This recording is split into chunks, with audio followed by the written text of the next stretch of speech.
Bike की proper maintenance और उसकी प्रॉपर रनिंग के लिए नेसेसरी है कि आप उसके कार्बोरेटर को पीरियोडिकली प्रॉपरली क्लीन करें। अगर कार्बोरेटर की क्लीनिंग प्रॉपर वे में नहीं की जाती है तो वो इंजन की परफॉर्मेंस, उसकी फ्यूल एफिशिएंसी और उसकी लाइफ पर बहुत ही ड्रास्टिक इफेक्ट डालता है, जो कि इंजन के लिए बिल्कुल भी अच्छा नहीं है। So hey there guys, my name is Jeet, welcome to the channel. और इस वीडियो में हम बात करने वाले हैं कि कैसे आप एक कार्बोरेटर को प्रॉपर्ली इंस्पेक्ट और क्लीन कर सकते हैं। So without wasting your time, let's get started. So भाई, क्लीनिंग के लिए हमें सबसे पहले कार्बोरेटर को रिमूव करना पड़ेगा।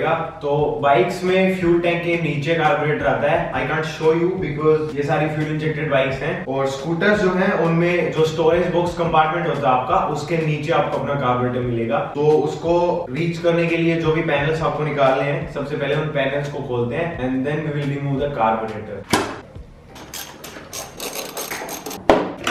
तो अभी हमें निकालना है carburettor. As you can see, मैंने एयर बॉक्स को पहले डिस्कनेक्ट कर दिया है। अभी थ्रोटल केबल, चोक केबल और जो फ्यूल लाइन है उसको निकालनी है एंड उसके बाद में यहाँ पर दो नट्स लगे हुए हैं, उनको खोलना है and the carburettor will be out.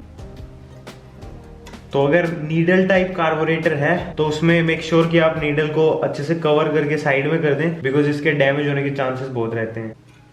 और सेम प्रोसेस चौक वाले वायर के साथ भी करनी है आपको।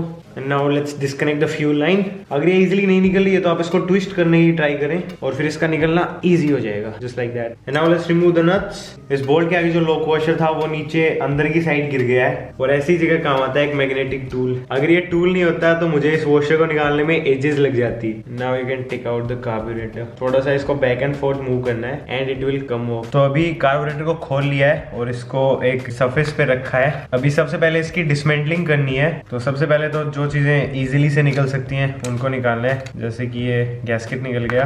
उसके बाद इस पेपर गैस्केट को निकालना है। और पेपर गैस्केट के साथ एक चीज याद रखें कि अगर ये आसानी से नहीं निकल रहा है तो आप इसको लगा भी रहने दे सकते हैं, बिकॉज अदरवाइज ये डैमेज हो जाएगा और फिर आपको ये नया खरीदना पड़ेगा। और ये चीजें इजीली लोकल सर्विस सेंटर पर अवेलेबल भी नहीं होती हैं, तो आपको परेशानी हो सकती है। एक ये फ्यूल फिल्टर है छोटा सा, अगर आपके कार्बोरेटर में ये आपको मिलता है तो आपको इसको भी अच्छे से क्लीन करके इंस्टॉल करना है, बिकॉज अगर इसमें छोटा सा भी डर्ट पार्टिकल रह गया तो फिर ये फ्यूल के फ्लो को बहुत ज्यादा इफेक्ट करेगा। और अब बारी है इस ड्रेन पाइप को निकालने की। पाइप को निकालकर आपको सेपरेट करना है और चांसेस है कि इस ड्रेन होल से पेट्रोल निकलेगा, तो आप उसको पहले ही ड्रेन कर ले।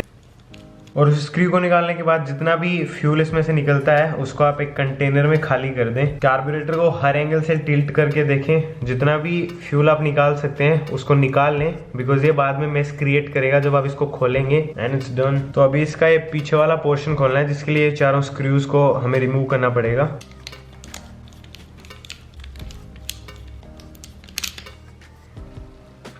और अब आ रही है फ्लोट पिन को निकालने की। तो इसको हल्का सा स्लाइड करके आप प्लाई की हेल्प से निकाल सकते। और फिर फ्लोट को निकालना। और फ्लोट के अंदर एक आपको नीडल मिलेगी। ये वो नीडल है, बहुत छोटी सी है। अब इसको खो सकते हैं। मेक श्योर आप इसको सेफ जगह पे रखें। और अभी इन दोनों जेट्स को रिमूव करना है। ये पायलट जेट है और ये मेन जेट है। तो सबसे पहले मेन जेट को निकालते हैं।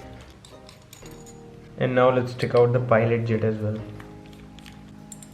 अभी बात करें सबसे मोस्ट क्रूशियल पार्ट का। तो ये जो स्क्रू है, जिस स्क्रू में आपको स्प्रिंग बाहर की साइड दिखेगी, वो है आइडल एडजस्टमेंट स्क्रू। इसको आप कम या ज्यादा कर देंगे तो ज्यादा फर्क नहीं पड़ेगा, बस आपकी बाइक की जो आइडलिंग है वो चेंज होगी और इसको आप बाद में एडजस्ट भी कर सकते हैं। लेकिन ये जो स्क्रू है ये है AFR स्क्रू। तो या तो आप इसको जैसा है वैसा का वैसा छोड़ दें, और अगर आप इसको खोल रहे हैं देन मेक श्योर कि आप पहले इसके टर्न्स काउंट कर लें। तो इसको पहले हमें टाइट करना है, उसके बाद हम खोलेंगे। तो ये जिस पोजीशन पर है, रिमेंबर दैट पोजीशन। आप इसको मार्क कर सकते हैं, लेकिन मार्कर वगैरह पेट्रोल से मिट जाते हैं तो वो चीज ज्यादा सूटेबल नहीं है। लेकिन आप इसकी पोजीशन को याद कर लीजिए, इसमें कोई निशान वगैरह लगा लीजिए। तो मेरा जो AFR एडजस्टमेंट का स्क्रू है उसको मैंने एक साइड से थोड़ा सा अनइवन कर रखा है, जिसकी वजह से मुझे समझ में आता है कि ये इसका टॉप पार्ट है। तो मैं इसके टर्न काउंट करता हूं। ये हो गया आधा, ये 1 और ये हो गया 1.5। तो जब AFR स्क्रू अपनी फुली टाइटन पोजीशन पर है तो इसके 1.5 टर्न्स रिवर्स में इसकी AFR की ट्यूनिंग सेट है। तो ये चीज आप नोट डाउन कर लें and then you can take off the AFR screw. और इसके साथ एक स्प्रिंग भी निकलनी चाहिए, दिस वन। और कुछ स्क्रूज में एक ओरिंग भी आती है, बट इस वाले में नहीं है। वो डिपेंड करता है कि ये स्क्रू पेट्रोल को एडजस्ट करता है या एयर को, उस हिसाब से उसमें ओरिंग भी आती है। तो अब निकालना RPM एडजस्टर स्क्रू को। तो एक रफ अंदाजा आप लगा सकते हैं कि ये किस पोजीशन पर है और उसके बाद आप इसको रिमूव कर लीजिए।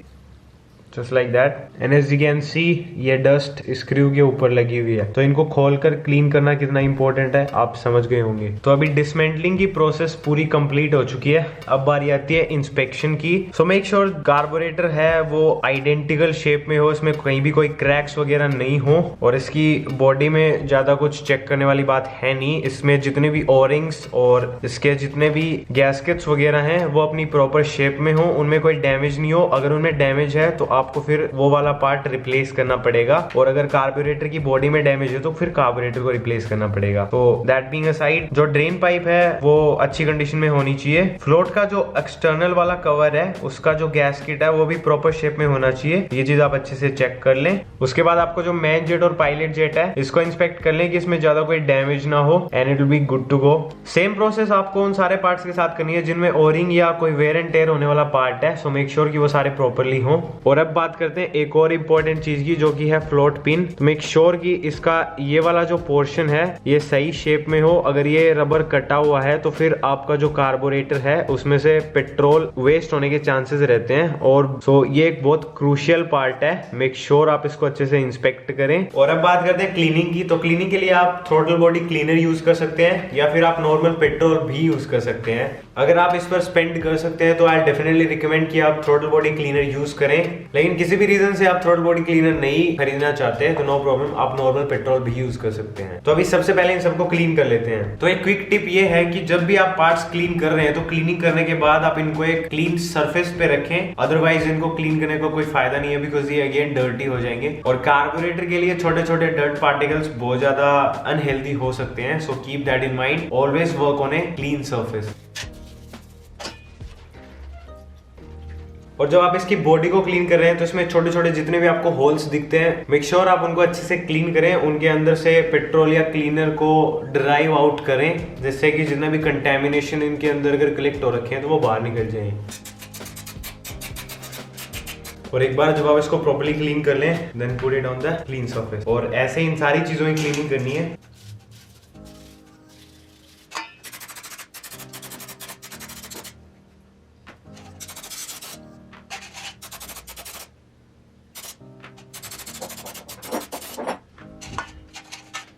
और जब आप जेट्स को क्लीन कर रहे हो तो मेक श्योर आप इनके होल्स को प्रॉपर्ली क्लीन करें। अगर इनमें से कोई होल ब्लॉक है तो आप उसको फिश वायर या फिर कंप्रेस्ड एयर की हेल्प से क्लीन कर सकते हैं। फिश वायर तो इतनी आसानी से नहीं मिलेगा, लेकिन कंप्रेस्ड एयर अवेलेबल होती है। और अगर आप थ्रोटल बॉडी क्लीन यूज कर रहे हैं तो इसमें इतना प्रेशर तो आता है कि इसको अच्छे से क्लीन कर पाएगा। तो अभी करते हैं इसको असेंबल। असेंबली की प्रोसेस जैसे इसको निकाला था उसके जस्ट अपोजिट है, लेकिन कुछ टिप्स और ट्रिक्स हैं जो कि आपको माइंड में रखनी है, वो मैं जैसे जैसे इसको असेंबल करूंगा आपको बताता रहूंगा। तो सबसे पहले दोनों जेट्स को इंस्टॉल करना है, जैसे इनको निकाला था वैसे ही लगेंगे ये। असेंबलिंग की सबसे पहली टिप ये है कि इन थ्रेड्स को आप ओवर टाइट ना करें, अदरवाइज ये खराब हो जाएंगे। तो सबसे पहले इंस्टॉल करनी है इसकी needle. So just install the float along with the needle, और उसके बाद में फ्लोट पिन लगानी है। इसको नीचे की साइड प्रेस करके चेक करें कि ये वापस ऊपर आ रही है ना, that means your float is working. और उसके बाद सिंपली इस कवर को इंस्टॉल करना है।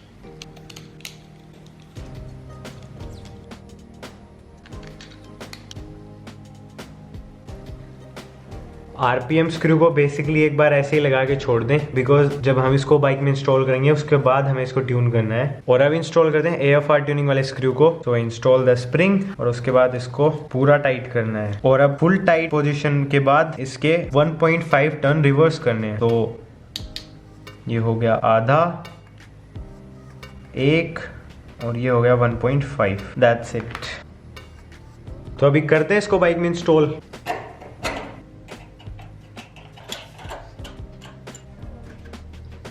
और अब जब चोक और एक्सेलरेटर वायर को वापस इंस्टॉल करना है तो इनका जो ये वाला पोर्शन है इसको भी आप चाहें तो क्लीन कर सकते हैं।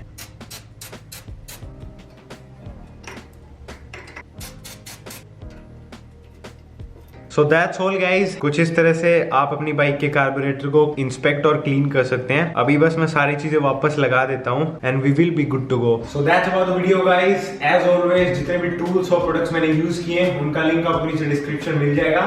Thank you so much for watching. Stay tuned and bye bye.